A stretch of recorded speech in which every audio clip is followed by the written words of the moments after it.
ጽጌ ዘንዘልማ በሚባል አካባቢ መመታታቸውን የአማራ ክልል ፖሊስ ኮሚሽን አስታውቋል። ጥቂት ኢትዮጵያውያን እንዲጎዱ ሆኗል። አርቲስት ሃጫሉ ሁንዴሳ ግድያ ጋር ተያይዞ ነው። እነዚህ የሰኔ መርዶች ናቸው። ከ2010 ሰኔ ጀምሮ ለተከታታይ ዓመታት እንዲህ ያሉ መርዶችን ያስደመጡ እንዲህ ያሉ ጨፍጋጋ ዜናዎችን ያሰሙ ሰኔዎች ለአገር የጠቀሙና የሚጠቅሙ ለህዝብ የሰሩና የሚሰሩ ሰዎችን ነጥቀዋል። ሰኔ በኢትዮጵያ የፖለቲካ ካላንደር ውስጥ የሚታወሰው የተሰባሰበውና በኋላም ደርግ የተባለው የወታደሮች ስብስብ የተመሰረተበት በመሆኑ ብቻ ነበር። የብልጽግናው አገዛዝ ግን ትላልቅ ሰዎች የሚገደሉበት ኤታማዦር ሹም ሳይቀር የሚራሸንበት ልዩ ክስተት የሚፈጸምበት ወር አደረገው። በመጀመሪያው ሰኔ የብልጽግናው አገዛዝ እንዳቀነባበረው የሚታመን የቦምብ ፍንዳታ ሴራ በመስቀል አደባባይ ተፈጸመ። በሁለተኛው ሰኔ በባህር ዳር የአማራ ክልል ባለስልጣናት በአዲስ አበባ ኤታማዦር ሹምና ጓደኛቸው ተገደሉ። በሶስተኛው ሰኔ ድምፃዊ ሃጫሉ ሁንዴሳ ሕይወቱ ተቀጠፈ። እንዲህ እያለ ሰኔን የፖለቲካ ግድያ መፈጸሚያ ያደረገው የብልጽግናው ዘመን በአራተኛው ሰኔ ደግሞ ራሱ ዓለምን ባነጋገረ ሁኔታ ሽንፈትን ተከናንቦ ከአብዛኛው የትግራይ ክልል ወጣ። በ3 ሳምንት ጨርሼዋለሁ፣ ከዚህ በኋላ የተበተነውን ሰብስቤ ዱቄት አላደርግም፣ ብንዋጋም ባንዋጋም መቀሌ አይመለሱም ወዘተ ሲላቸው የነበሩት ተቃዋሚዎቹ በ8 ወራት ውስጥ አሸንፈውት የተናጠል ተኩስ አቁም አድርጌያለሁ እንዲልም አስገድደውት የመሰረተውን የክልል መንግስትም በእግሬ አውጭኝ ያሸሸበት በዚያው በአራተኛው ሰኔ ነበር። 9 ክልልና 2 ጎረቤት ሀገር አሰልፎ የዘመተበትን ጦርነት በ8 ወር ውጊያ መሸነፉ በዓለም ሚዲያ የተዘገበውና እንዲህ ያለ ወታደራዊ ሁኔታ በጦር ኮሌጅ ውስጥ አዲስ ካሪኩለም እንዲቀረጽ የሚያስገድድ ነው የተባለበት ሁኔታ የተፈጸመው ሰኔ 21 2013 ነበር። እንዲህ ያለ ሰኔን ፖለቲከኛ ያደረገው የብልጽግናው አገዛዝ በሰኔ ወር በፈጸማቸው ወይም ባስፈጸማቸው ግድያዎችም አይረሴ ሆኖ ይዘልቃል። የዘንድሮ ሰኔ ሊጠናቀቅ 1 ሳምንት ቀርቶታል። ሆኖም በሰኔ መርዶ ማርዳት ልማድ ያደረገው አገዛዝ ዘንድሮ ተጨማሪ መርዶ አያሰማን ዘንድ ምኞታችን ነው። በዚህ ዝግጅት ግን በእርግጥ ከሰኔ ግድያዎች ማን ምን አተረፈ የሚለውን እንመረምራለን። ከእነዚያ የፖለቲካ ግድያዎች አትራፊው ወገን ማን ነው የሚለውን ስንጠይቅ የምናገኘው ውጤት ደግሞ ገዳዮቹን መጠኑም ቢሆን ይጠቁመናል። ከሁሉም የሰኔ ግድያዎች በኋላ ጠቅላይ ሚኒስትሩ፣ ሌሎች ባለስልጣናትና ሚዲያዎቻቸው ገዳዮቹንና የግድያውን ዓላማ ክስተቱ በተፈጸመ በጥቂት ደቂቃዎች ውስጥ ወይም ሰዓታት ሲተነትኑ ተሰምተዋል። ለአመል ያህል እንኳን እናጣራለን፣ እንመረምራለን አይሉም። ግድያውን የፈጸመው እንትና የተባለ አካል ነው፣ ጥቃቱን ያደረሰውም እንትና ነው፣ ለዚህም ዓላማ ብሎ ነው ብለው አስቀድመው ይፈርዳሉ።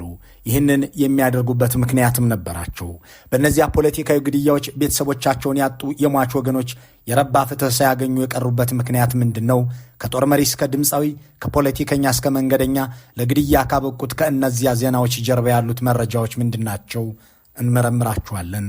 አብራችሁን ቆዩ። የመጀመሪያው የሰኔ መርዶ የተሰማው በ16ኛው ቀን በ2010 ዓመተ ምህረት ነበር። ጠቅላይ ሚኒስትሩ ስልጣን በያዙ በሁለተኛው ወር በ22ኛው ቀን የደረሰ ነበር። ገና ምንም ሳይሰሩ ምንም የፖለቲካ አጀንዳም ሳያስተዋውቁ እቅዳቸው ጥፋት ይሁን ልማት፣ ሰላም ይሁን ጦርነት ሳይታወቅ የአዲስ አበባና አካባቢው ህዝብ ወጥቶ ድጋፉን እንዲገልጽላቸው በጥቂት ታማኝ ግለሰቦች አማካኝነት ሰልፍ እንዲካሄድ እንቅስቃሴ ተጀመረ። ሆኖም በወቅቱ የነበሩት የደህንነት መስሪያ ቤቱ ባልደረቦች የጸጥታ መደፍረስ ሊያጋጥም እንደሚችል በመጠቆም ሰልፉ እንዲቀር ጠቅላይ ሚኒስትሩ ለማሳመን ቢሞክሩም አልተሳካላቸውም። ይህንን ጉዳይ ባሳለፍነው ሳምንት በሰራነውና ያልተገለጡ የሰኔ 16 ምስጢሮች በሚል ርዕስ በዚሁ በኢትዮ ፎረም ላይ በሚገኘው ጥንቅር በስፋት የተመለከትነው ስለሆነ የዚህ ጥንቅር ትኩረትም ከሰኔ ግድያዎች ማናተረፈ የሚለውን መመርመር ነውና እሱ ላይ እናተኩራለን። የብልጽግናው አገዛዝ የደህንነት መስሪያ ቤቱን ሰዎች ለማሰር የጸጥታ ተቋማቱን ለማፍረስና በራሱ ታማኞች ለማዋቀር የተጠቀመበት ነው የተባለውን የሰኔ 16ን ክስተት የምናገኘው ከዚህ በኋላ ነው። ቦምብ ፈነዳ ከተባለ በኋላ ከጉዳዩ ጋር በተያያዘ ክፍተት አሳይተዋል በሚል የአዲስ አበባና የፌዴራል ፖሊስ እንዲሁም የብሔራዊ ደህንነት አመራሮች ተለቃቅመው ታሰሩ። የአዲስ አበባ ፖሊስ ኮሚሽን ምክትል ኮሚሽነርን ጨምሮ የፌዴራልና የአዲስ አበባ ፖሊስ ኮሚሽኖች አመራሮችና አባላት ከጉዳዩ ጋር በተያያዘ ክፍተት አሳይተዋል የተባሉት 9 ግለሰቦች በሕግ ቁጥጥር ስር ውለው ምርመራ እየተካሄደባቸው መሆኑን የመንግስት ኮሚኒኬሽን ጉዳዮች ጽሕፈት ቤት ኃላፊ ሚኒስትር አቶ አህመድ ሽዴ አስታወቁ። ሌሎችም ክፍተት ያሳዩ አካላት እየተጣራ በቁጥጥር ስር እንደሚውሉም ጠቅሰዋል። ከዚህ በኋላ ነው እንግዲህ የራሳቸውን ታማኞች ከየቦታው እየለቀሙ መሰግሰግ የጀመሩት። ብሔራዊ ደህንነትን ለነ ደመላሽ ገብረ ሚካኤል፣ አዲስ አበባ ፖሊስን ለነ ጄኔራል ደግፌ በዲና አቶ ሐሰን ነጋሽ የሰጡት፣ ፌዴራል ፖሊስ ላይ እነ እንዳሻው ጣሰውን የሾሙት ከዚያ የሰኔ 16 ፍንዳታ በኋላ ነበር። ጠቅላይ ሚኒስትሩ ይህንን እንደሚያደርጉ ደግሞ አስቀድመው ፍንጭ ሰጥተዋል። የቦምብ ፍንዳታውን ያካሄዱት ልምድ ያላቸው ሙያተኞች ናቸው በማለት ዓላማቸውም ይህንን የደስታ ቀኔን ማበላሸት ነው ሲሉ ተናግረዋል።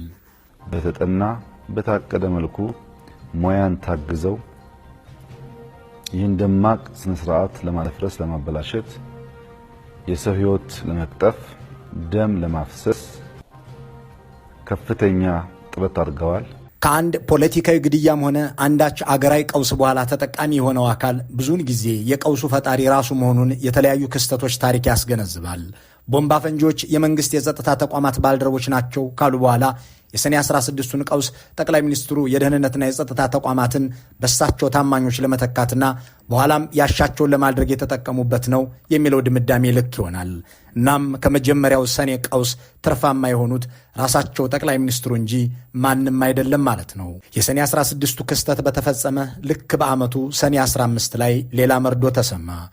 የአማራን ህዝብ ምልክት፣ የአማራን ህዝብ ቆራጥ ታጋዮች በራሳቸው በወንድሞቻቸው በጥይት እንዲመቱና ከፊሎች ሞተው አንዳንዶች እንዲቆስሉ ሆኗል። ጠቅላይ ሚኒስትሩ ያዘኑ የተከፉ መስለው ይህንን መግለጫ የሰጡት በአማራ ክልል አምባቸው መኮንን፣ እዘዝ ዋሴና ምግባሩ ከበደ ከተገደሉ በኋላ ነበር።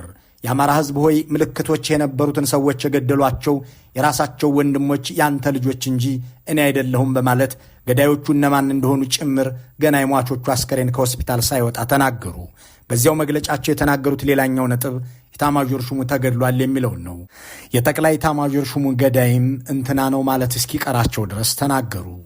በአማራ ክልል ያጋጠመውን ችግር እና የመፈንቅለ መንግስት ሙከራ በከፍተኛ የኃላፊነት ስሜት ሆኖ እያስተባበረና እየመራ የነበረውን ጠቅላይ ኢታማዦር ሹም በቅጥረኛ የተገዙ የቅርብ ሰዎች አሁን አመሻሽ ላይ ምንወደውን ምናከብረውን ጠቅላይ ኢታማዦር ሹም መሰል ጥቃት ተፈጽሞበታል። በአማራ ክልል መፈንቅለ መንግስት ተሞክሮ እሱን ለማክሸፍ እየሰራ የነበረው ኢታማዦር ሹም መፈንቅለ መንግስት አድራጊዎቹ በገዟቸው ቅጥረኞች ወይም የቅርብ ሰዎች ተገደለ አሉ። በዚህ ንግግራቸው ውስጥ ገዳዮቹ ማን እንደሆኑ፣ ለምን ዓላማ እንደፈጸሙትም አብራርተዋል። ከፖሊስ በፊት መርምረው ከፍርድ ቤትም ቀድመው ፈረዱ። የባህር ዳሩንም የአዲስ አበባውንም ግድያ የፈጸሙት ጄኔራል አሳምነው ጽጌ ናቸው ብለው መገናኛ ብዙሃኖቻቸውና እንደ ንጉሱ ጥላሁን ያሉ የዚያ ሰሞን አፎቻቸው ተናገሩ። ከዚያ ይህንን ግድያ ፈጽመዋል ያሏቸውን ጄኔራል አሳምነውን በሕይወት እንዳይያዙ አድርገው አስረሸኑና በሰበር ዜና አዘገቡ። የተሞከረውን መፈንቅለ መንግስት ሙከራ በማቀነባበር የተጠረጠሩት የክልሉ የሰላምና ደህንነት ቢሮ ኃላፊ ብርጋዴር ጄኔራል አሳምነው ጽጌ በባህር ዳር ከተማ ዘንዘልማ በሚባለው አካባቢ ተመተው ሕይወታቸው ማለፉን የአማራ ክልል ፖሊስ ኮሚሽን አስታውቋል። ገዳይ ናቸው የተባሉትንም ሰው በዚህ መልኩ እንዲገደሉ ከተደረገ በኋላ ምስጢሩ ለአንዴና ለመጨረሻ ጊዜ እንዲዳፈን ሆነ። በሰኔ 2010 ክፍተት አሳይተዋል፣ የቦምብ ፍንዳታ እንዳይካሄድ ማስቀረት ነበረባቸው በሚል ሰበብ የጸጥታ ተቋማት መሪዎችን ያሰሩት ጠቅላይ ሚኒስትሩ በሰኔ 2011 ግን ክፍተት አሳይተዋል ብለው የፖሊስና የደህንነት መሪዎቻቸውን ሲያስሩ አልታዩም። በአንድ ጊዜ አዲስ አበባም ባህር ዳርም አንድ ሰው ይህንን ያህል ግድያ መፈጸም ከቻለ የእናንተ የደህንነት ተቋማት ምን ይሰሩ ነበር የሚል ጠያቂም አልነበረባቸውም። እናም ገዳይም ሟችም አሳምነው ናቸው ተብሎ ነገሩ ተደመደመ።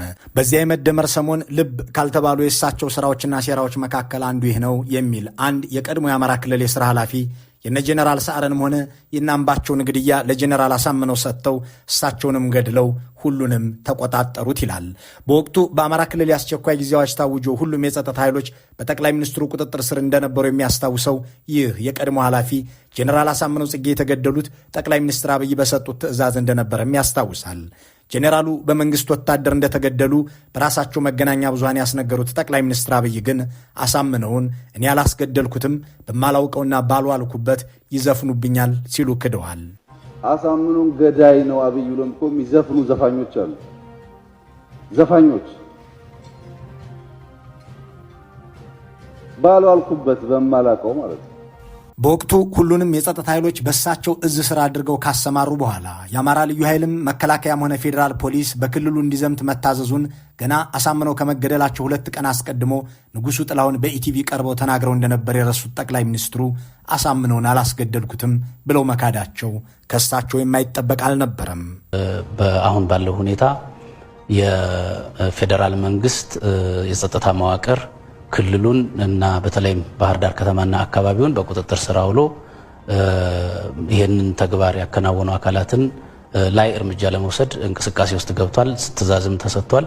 መንግስት እንዳለው ጄኔራሉ እና አምባቸውን ገድለዋቸው ቢሆን እንኳን ተይዘው ለፍርድ የመቅረብ መብታቸው ሊከበርላቸው ይገባ ነበር። ይሁን እንጂ ጠቅላይ ሚኒስትሩ በወቅቱ የሚመሩት ኮማንድ ፖስት መጀመሪያ አቁስሎ ከዚያ በኋላ ቀጥሎ ይዞ ገድሏቸዋል።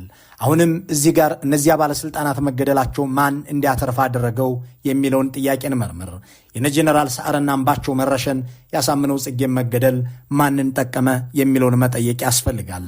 ስለ ጉዳዩ ያነጋገርናቸው የተለያዩ ሰዎች በእነዚያ ፖለቲካዊ ግድያዎች ከጠቅላይ ሚኒስትር አብይ ውጭ ያተረፈ የለም ይላሉ። ምናልባት ጄኔራል አሳምነውና አምባቸው ኤታማዦር ሹሙ ሰዓረ መኮንን ባይገደሉ ኖሮ ጠቅላይ ሚኒስትሩ የአማራ ክልልን እንደፈለጉ መቆጣጠር፣ ሰራዊቱንም እንዳሻቸው ማፍረስና የትግራይን ጦርነት መጀመር፣ ከሻቢያም ጋር ለጥፋት መገናኘት አይችሉም ነበር ይላሉ።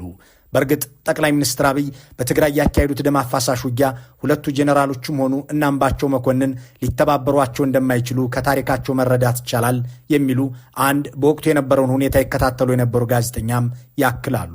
ጄኔራል ሰዓረ በወታደሩ የሚወደዱ በጀግንነታቸውም የተመሰከረላቸው እንደነበሩ የሚያስታውስ አንድ ጡረተኛ ወታደር ደግሞ እሳቸው የሚመሩት ሰራዊት በራሱ ሕዝብ ላይ ሊተኩስ እንደማይችል ስለሚያውቁ ጠቅላይ ሚኒስትር አብይ ልክ እንደ ጄኔራል አሳምነው ኤታማዦር ሹሙንም አስገድለዋቸዋል ሲል ግምቱን ያስቀምጣል። በእርግጥ የትግራዩን ጦርነት ለማካሄድ የሚያስችሉ ስራዎችን ሲሰሩ ከ2 ዓመት በላይ የፈጁት ጠቅላይ ሚኒስትር አብይ እነዚህ የፖለቲካ ግድያዎች የዚህ ተግባራቸው አካል ነበሩ ተብሎ እንዲገመት የሚያደርጉ ብዙ ነገሮች አሉ። የትግራይ ህዝብ የኢትዮጵያ ጠላት የሆነ ሊገነጠል የሚገባውና ባንዳ የሆነ ነው በማለት ብዙ ተናግረዋል፣ አስነግረዋል። የትግራይን ህዝብ ጽኑ ኢትዮጵያዊነትና አገር ወዳድነት የሚመሰክሩ እንደ አሳምነው ጽጌ ያሉ የጦር መሪዎች በህይወት ቢኖሩ ኖሮ ግን አብይ አህመድ የአማራ ክልልን መንግስታዊ መዋቅርና ደጋፊ ልሂቅ ይዘው ወደ ትግራይ ለመዝመት ይቸገሩ ነበር ይላሉ። ለኢትዮጵያ ስናነሳ የትግራይ ህዝብ በጣም ደማቅ ከለርና ታሪክ አለው። ጂኦግራፊው ብዙውን ጊዜ ጠላቶቻችን በሰሜን በኩል ይመጡ ስለነበረ የሰሜን ኃይል በመመከት በኩል ከፍተኛ የሆነ ተጋድሎ አድርጎ የቅርብና የሩቅ ወንድሞችን ከጊዜ በኋላ ነው የሚደርሱለት። ኢትዮጵያዊነት ከኔ ከአማራው ይልቅ ከሌላው ይልቅ ትግራይ ጋር ሲደርስ ውበት አለው። ዛሬ ህዝቡ የሚያውለበልበው ባንዲራ አረንጓዴ፣ ቢጫ፣ ቀይ ትግራይ ጋር ቢሄድ የበለጠ ይደምቃል። እውነተኛ ታሪካቸውም ይሄ ነው። ኢትዮጵያዊነት ከነሱ ነበር የሚነሳው። እንዲህ ያሉ ሰዎችን የበላው የሰኔ መርዶ ባይኖር ኖሮ ምናልባት ጠቅላይ ሚኒስትር አብይ ለስልጣናቸው ማራዘሚያ ምክንያት የሆነው የትግራይ ጦርነት በዚያ መልኩ አይካሄድም ነበር። አማራና ትግራይም አሁን ያዩት መከራ አይገጥማቸውም ነበር የሚል አስተያየት ያላቸው ሰዎች ይህንን የጄኔራል አሳምነውን ንግግር እማኝ ያደርጋሉ።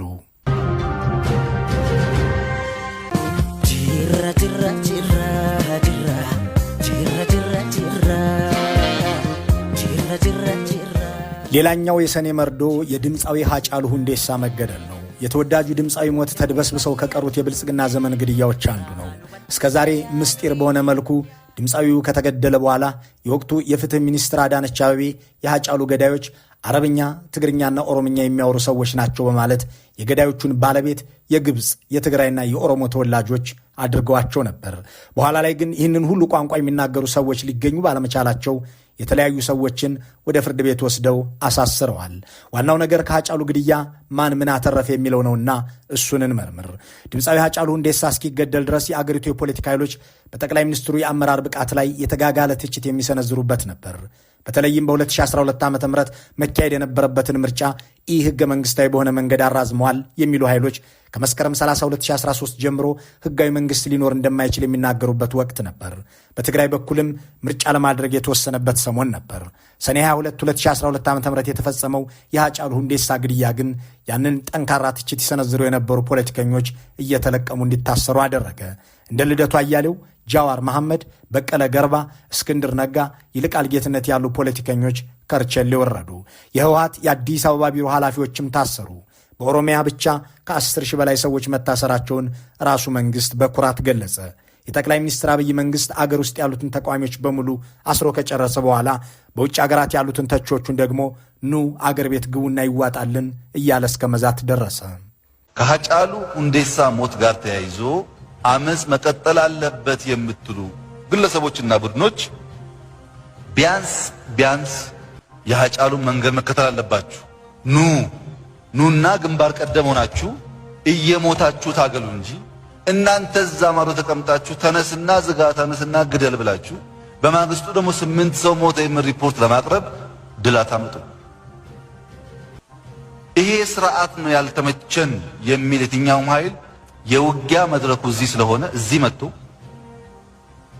የሚያሰልፈው ኃይል ፊት ለፊት ሆኖ ራሱ ዋጋ እየከፈለ ትግሉን ማካሄድ ይችላል የሚያዋጣው ከሆነ።